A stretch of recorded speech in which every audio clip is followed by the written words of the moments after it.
As we've seen so far, a Nielsen symphony is constructed organically, with the growth of the tonal structure permeating all four movements from first to last, with the finale containing the clinching matter. This means that sooner or later he'd make a symphony physically continuous, and this happens in number 4. There are 4 movements, but they're joined together, and none is at all independent. Nielsen's development of tonality is sometimes called progressive tonality. I've even been accused of inventing the term, but I didn't, and I don't much care for it. In The Inextinguishable, the composer evolves the key of E out of chaos.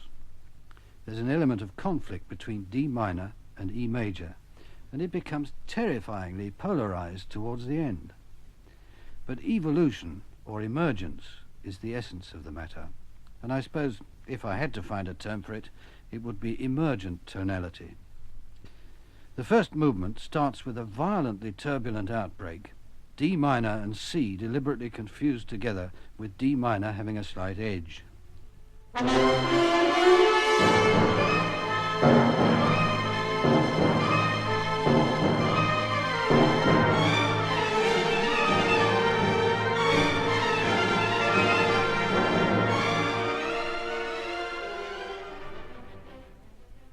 The second theme, calm and orderly, is in A major, halfway between D and E, tonally speaking, the dominant of D, the subdominant of E, to put it in musicians' language.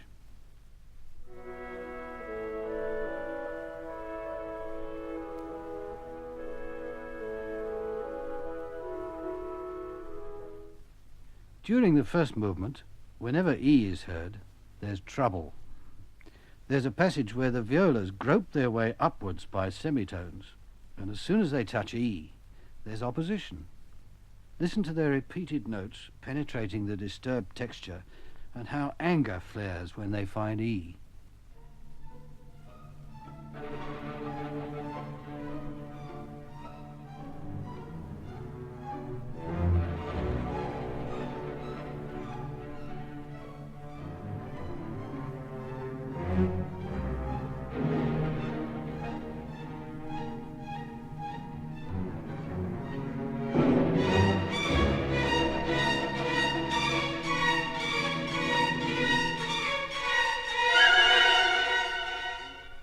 The first movement eventually reaches E, but not securely, and the second movement, the gentle and childlike allegretto, falls into a quiet G major, eventually to be broken into by the renewed struggles of the very tense adagio. This grows to a mighty climax in E major, but without the theme we've come to associate with order and the solution to the problems. It's just the tonality.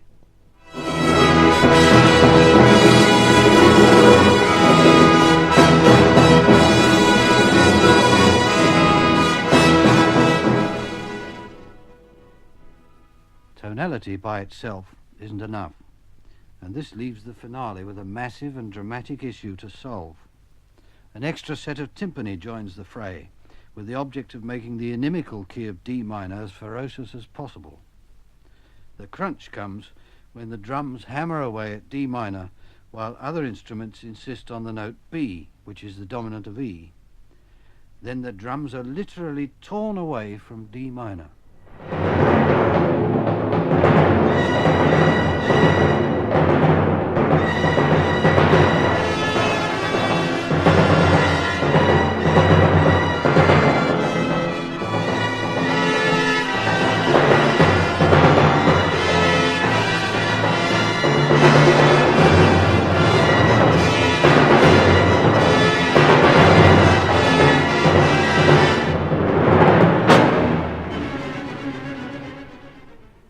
After this, E major succeeds, and for the first time in the whole symphony, it's powerfully established. And for the first time, too, we hear the whole magnificently broad and coherent theme that's been growing and growing and growing. Even in the opening chaos of the first movement, this fragment flies by.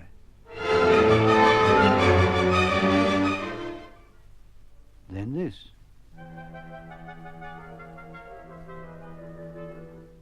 Then something much more like it.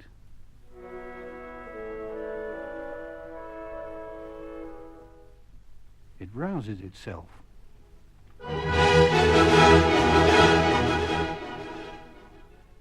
As it dies away at the end of the first movement, it manages to form the gentle melody of the second.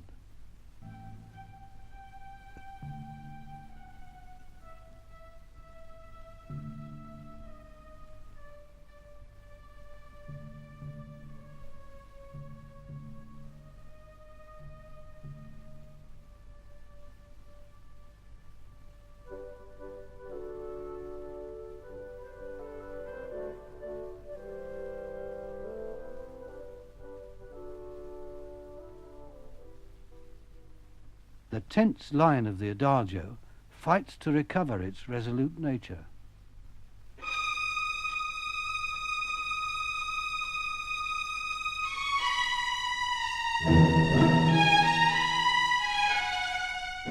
Near the end of the adagio, we find it becoming nobler and calmer.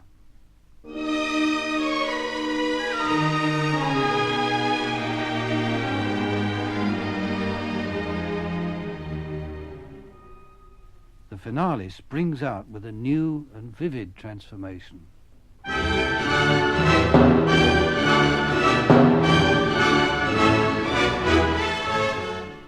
No wonder it sounds so inevitable at the end.